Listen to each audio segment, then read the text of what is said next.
అన్న ఎట్లా చూస్తారు మొత్తానికి తెలంగాణ రాష్ట్రం వచ్చిన తర్వాత 10 సంవత్సరాల్లో ఎన్నో ఉద్యమాలు చేసినప్పటికీ తెలంగాణ రాష్ట్రం ఏర్పడ్డది. సో ఇప్పటికీ కూడా దీక్ష దివాస్ చేస్తూ ఉన్నారు తెలంగాణ రాష్ట్రంలో. కేసీఆర్ ఒకవేళ దీక్ష దివాస్ చేయకపోయి ఉంటే పరిస్థితి ఏ విధంగా ఉండేది తెలంగాణ రాష్ట్రం? ఈరోజు తెలంగాణ రాష్ట్రంలో దీక్షా దివాస్ కార్యక్రమం అంటే మేము ఆ రోజు తెలంగాణ ఉద్యమంని ఉధృతం చేసిన రోజు కేసీఆర్ గారు సచ్చుడో తెలంగాణ వచ్చుడో అనే నినాదంతోనే భారతదేశంలోనే ఏకైక రాష్ట్రం సాధించుకోవాలి, తెలంగాణ రాష్ట్రం సాధించుకోవాలని చెప్పి ఈ రాష్ట్రంలో టీఆర్ఎస్ జెండా నాటి ఆ జెండాతోని నవంబర్ 29న కేసీఆర్ గారు సచ్చుడో తెలంగాణ వచ్చుడో అనే నినాదంతో ముందుకెళ్ళి డిసెంబర్ 9 వరకు కేసీఆర్ గారు దీక్షా దివాస్ ప్రోగ్రాంలో నిరాహార దీక్ష చేస్తే 4 జైళ్ళు, ఖమ్మం జైళ్ళు, చెర్లపల్లి జైళ్ళు, కరీంనగర్ జైళ్ళు, అన్ని జైళ్ళు కేసీఆర్ గారిని తిప్పుకుంటూ దీక్షను భగ్నం చేయాలని ఆ రోజు ఉన్న కాంగ్రెస్ ప్రభుత్వము కేసీఆర్ గారిని వదలలేదు. అయినా నా సావైనా సావాలే, తెలంగాణ రాష్ట్రమైనా సాధించాలనే ఒకటే నినాదంతో ముందుకెళ్ళి తెలంగాణ రాష్ట్రాన్ని సాధించినాము. తెలంగాణ రాష్ట్రం సాధించిన తర్వాత 1200 మంది బలి తీసుకున్న ఆ రోజు రేవంత్ రెడ్డి గారు చెప్పింది కదా, బలిదేవత అని, సోనియా గాంధీ బలిదేవత అని. అదే బలిదేవత దగ్గర పోయి నువ్వు రోజు కాలు మొక్కుతున్నావు, నీకు సిగ్గు శరం ఉండాలి. మా రాష్ట్రానికి సాధించుకున్నాం, తెలంగాణ రాష్ట్రానికి సాధించుకున్నాం. నీకు పెట్టిన భిక్ష కేసీఆర్ గారు పెట్టిన భిక్షతోనే నువ్వు ఈరోజు ఈ రాష్ట్రానికి ముఖ్యమంత్రి అయినావు, ఆ రోజు పిసిసి అధ్యక్షుడు అయినావు. కావున మేము ఈరోజు సాధించుకున్న రాష్ట్రంలో కేసీఆర్ గారు సాధించిన రాష్ట్రంలో కేసీఆర్ గారు సాధించిండు. అదే పార్టీ జెండాతోని కేసీఆర్ గారు 10 సంవత్సరాలు రాష్ట్రానికి ముఖ్యమంత్రిగా ఉన్నాడు. ముఖ్యమంత్రిగా ఉన్న ఈ రాష్ట్రంలో ప్రతి పథకాన్ని ప్రజలలో తీసుకెళ్ళిండు. రైతు బంధు, రైతు బీమా, షాదీ ముబారక్, కళ్యాణ లక్ష్మి, పెన్షన్లు, మళ్ళీ వచ్చేసి 1,00,000 ఉద్యోగాలు, ఐటీ రంగాన్ని దేశంలోనే నంబర్ 1గా మన భారతదేశంలోనే తెలంగాణలో ఐటీ రంగాన్ని ముందుకు తీసుకెళ్లిన ఘనత కేసీఆర్ గారిదని మేము గౌరవంగా చెప్పుకుంటున్నాము. ఈ రోజు కాదు, ఇంకా 100 సంవత్సరాలు మేము దీక్షా దివాస్ ప్రోగ్రాం చేసుకుంటాము. ఈ 10 సంవత్సరాలు మేము చేసిన కార్యక్రమాలు ఈ భారతదేశంలో ప్రతి ఒక్క రాష్ట్రంలో ఉన్న ముఖ్యమంత్రికి తెలుసు, నరేంద్ర మోడీ గారికి తెలుసు, మన రాష్ట్రంలో ఉన్న రైతులకు తెలుసు, పెన్షన్ తీసుకున్న దివ్యాంగులకు తెలుసు, పెన్షన్ తీసుకున్న వృద్ధులకు తెలుసు. పక్క రాష్ట్రాలలో కూడా మాకు తెలంగాణ రాష్ట్రంలో కలుపుకొని అని చాలామంది కేసీఆర్ గారికి వచ్చి వినతి పత్రాలు ఇచ్చిన రోజులున్నాయి. కావున మేము ఈరోజు దీక్షా దివాస్ కార్యక్రమంలో ఒకటే చెప్పదలుచుకున్నాం, రేవంత్ రెడ్డి నీకు సిగ్గు శరం ఉంటే నువ్వు భారతదేశంలో కేసీఆర్ లాగా ఒక పేరు తెచ్చుకో. నువ్వు ప్రకటించిన పథకాలన్నీ అమలు చేసిన తర్వాత నువ్వు విజయోత్సవ ర్యాలీ పెట్టుకో, విజయోత్సవ సభ పెట్టుకో. కానీ నీకు సిగ్గు శరం లేకుండా నువ్వు నా వరంగల్కి వచ్చి నువ్వు ఇక్కడ విజయోత్సవ సభ ఏ విధంగా పెట్టినావు, ఏం విజయం సాధించినావు? నువ్వు 500 బోనస్ ఇచ్చినావా, రైతు బంధు ఇచ్చినావా, రైతు భరోసా ఇచ్చినావా? ఇప్పటివరకు 2,000 నుంచి 4,000 పెంచుతాను, 3,000 నుంచి 6,000 పెంచుతాన్న పెన్షన్లు కూడా ఇప్పటివరకు నువ్వు పెంచలేదు. సిగ్గు శరం లేకుండా నువ్వు విజయోత్సవ సభ పెట్టుకున్నావు. ఇది సిగ్గుచేటు. నువ్వు చేసిన పనులకు, నువ్వు అమలు చేయాలనుకున్న పథకాలకు అమలు చేసిన తర్వాత విజయోత్సవ ర్యాలీ పెట్టుకో, విజయోత్సవ సభ పెట్టుకో అని చెప్పి మేము ఒకటే మాట చెప్తున్నాము. అంతేకాకుండా ఇక్కడ నువ్వు 1,00,000 ఉద్యోగాలు ఇస్తాను, మేము 1,00,000 ఉద్యోగాలు ఇచ్చినాము, 1,60,000 ఐటీ ఉద్యోగాలు ఇచ్చినాము. మళ్ళీ వచ్చేసి ఐటీ రంగాలను మేము ఏ విధంగా డెవలప్ చేసినామో నువ్వు నీ కళ్ళకి తెలుస్తలేవా?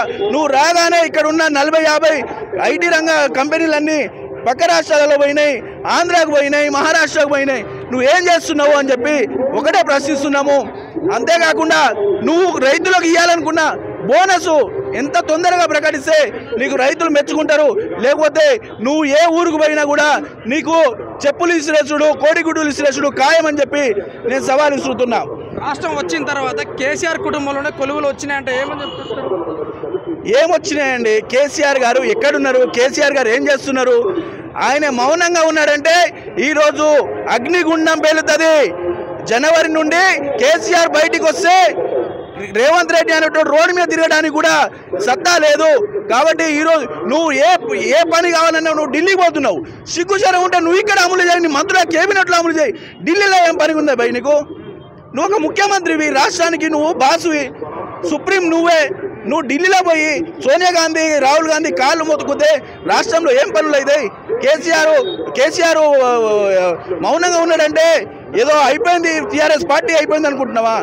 మేము చూపిస్తాం. ఇప్పుడు కేసీఆర్ రాగానే మేము చూపిస్తాం. కేసీఆర్ గారు వస్తేనే నువ్వు వణుకుతావు.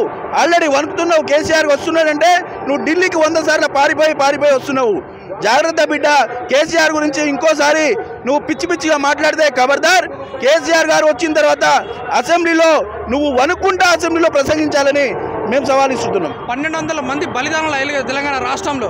కానీ వాళ్ళకి ఎవరైనా కొలువులు ఇచ్చినా? మరి బీఆర్ఎస్ ప్రభుత్వం 10 సంవత్సరాలు పరిపాలించారు కదా. అట్లా తెలంగాణ రాష్ట్రంలో 1200 మంది బలిదానాలు చేసుకున్న తర్వాత కేసీఆర్ గారు అమరవీరుల కుటుంబాలకు వాళ్ళని గౌరవించి ప్రతి ఒక్క కుటుంబానికి 10 లక్షల రూపాయలు ఇచ్చారండి.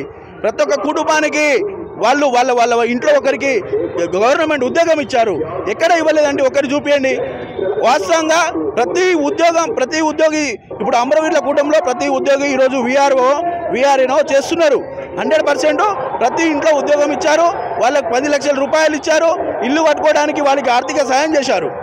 ఇందులో ఎక్కడ తప్పు? వాళ్ళు మాట్లాడుకునే అంత చిల్లర మాటలు అవన్నీ సబు కావు.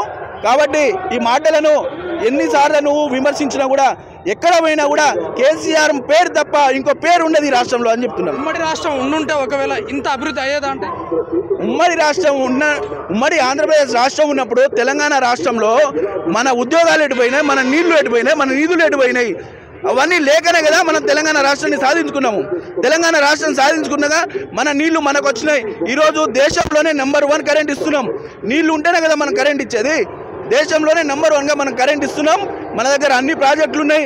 చూసుకుంటే మా నియోజకవర్గం, మా గన్పూర్ నియోజకవర్గంలోనే 7 ప్రాజెక్టులు ఉన్నాయి. మల్లన్నగండి ప్రాజెక్టు, గండి రామారం, మళ్ళీ వచ్చేసి Ganpur project, Chitakoturu project, Dharmasagar project, Uppugal project, నవాబ్రేజ ప్రాజెక్టు, ఇవన్నీ మేము మా నియోజకవర్గంలో 7 ప్రాజెక్టులను నిర్మించుకున్నాం. 7 ప్రాజెక్టుల ద్వారా లక్ష ఎకరాలకు ఈరోజు నీళ్లు ఇస్తున్నాం. తెలంగాణ రాష్ట్రంలో ఈ ఉమ్మడి రాష్ట్రం ఉంటే నీళ్లు ఉండకపోయేది, ఉద్యోగాలు ఉండకపోయేది, ఐటీ రంగం ఉండకపోయేది, ఇంతమందికి పెన్షన్ రాకపోయేది, ఇంతమందికి ఉద్యోగాలు రాకపోయేది. మనం సాధించుకున్న రాష్ట్రంలో అందరికీ ఉద్యోగాలు వచ్చినాయి, నీళ్లు వచ్చినాయి, నిధులు వచ్చినాయి. మనం ఇంత ప్రశాంతంగా ఇంత ఆనందంగా ఉన్నామంటే అది కేసీఆర్ గారి వల్లనే మనం రాష్ట్రం సాధించుకున్నాం కాబట్టి ఇంత ఆనందంగా ఉన్నాం. మార్పు కావాలని కాంగ్రెస్ ప్రభుత్వాన్ని తీసుకొచ్చిన ప్రజలు మళ్ళీ ఇప్పుడు బీఆర్ఎస్ పార్టీకి మొగ్గు చూపుతా ఉన్నారా? మార్పు అని ఎస్సీ, ఎస్టీ, బీసీ, మైనార్టీ వర్గాల వారు ఎక్కడ మార్పు అయింది, ఎక్కడ ఏం జరిగింది? మార్పు కోరుకున్నారు కానీ కాంగ్రెస్ ప్రభుత్వం వచ్చిన తర్వాత ఎక్కడ మార్పు అనేది ఏం కనబడట్లేదండి. ఎక్కడ పోయినా కూడా కేసీఆర్ గారి పేరు కనబడుతుంది.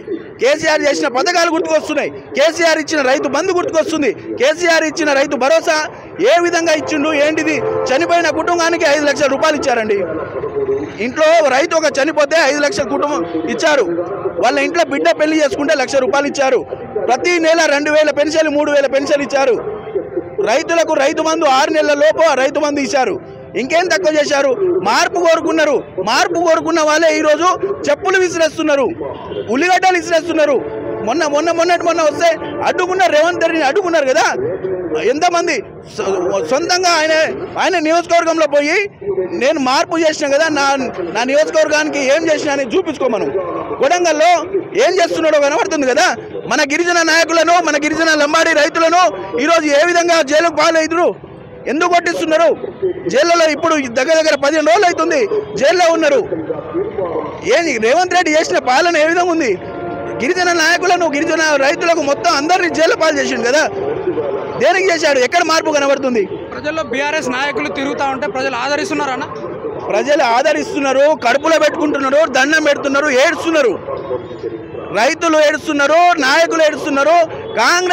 ఇప్పుడు ఉన్న కాంగ్రెస్ నాయకులు కూడా టీఆర్ఎస్ పార్టీ కావాలి, టీఆర్ఎస్ పార్టీ కేసీఆర్ కావాలి అంటున్నారు. రేవంత్ రెడ్డి పేరు ఎక్కడ రావట్లేదు. రైతులు ఏడుస్తున్నారండి. ఆ పాపం కేసీఆర్ చేసిన రైతు బంధు ఎక్కడిచ్చిండు? కేసీఆర్ చేసిన రైతు బంధు ఇప్పటివరకు రేవంత్ రెడ్డి ఇవ్వట్లేదు. ఆ పాపం రేవంత్ రెడ్డికి తెలియదా? కేసీఆర్ ఇచ్చిన రైతు బీమా ఇక్కడ రేవంత్ రెడ్డి ఇస్తున్నాడా? ఇవ్వలేదు. అందుకని రైతులందరూ ఏడుస్తున్నారు, దుమ్ము పోస్తున్నారు. రేవంత్ రెడ్డి మీద ఈరోజు దుమ్ము పోస్తున్నారు రైతులందరూ. ఇప్పుడు లోకల్ బాడీ ఎలక్షన్ దగ్గర వస్తున్నాయనేసి మళ్ళీ ఒక ప్రకటన చేస్తా ఉన్నారు. రైతు బంధు, రుణమాఫీ కావచ్చు, ఇవన్నీ చేస్తున్నట్టుగా మాట్లాడుతున్నారు. ఎట్లా చూడొచ్చు? స్థానిక ఎలక్షన్ వచ్చినా కూడా రేవంత్ రెడ్డి గారు ఏ పథకం అమలు చేయరు, ఆయన దగ్గర బడ్జెట్ లేదని చేతులు ఇసిరేసిండు. రేవంత్ రెడ్డి ఏ పథకాలు అమలు చేయడు. దమ్ముంటే ఇప్పటికిప్పుడే ఈరోజు దీక్షా దివాస్లో మేము అడుగుతున్నాము, రైతులకు ఇవ్వదలుచుకున్న 500 బోనస్ ఇవ్వు, రైతులకు 100% రుణమాఫీ ఇవ్వు. చాలు నువ్వు చేస్తే. నువ్వు ఈ ఎలక్షన్ ముందు రుణమాఫీ చేసి రైతులకు బోనస్ ఇవ్వు. స్థానిక ఎలక్షన్లో నువ్వు గెలుస్తావా మేము గెలుస్తున్నా చూసుకుంటాం.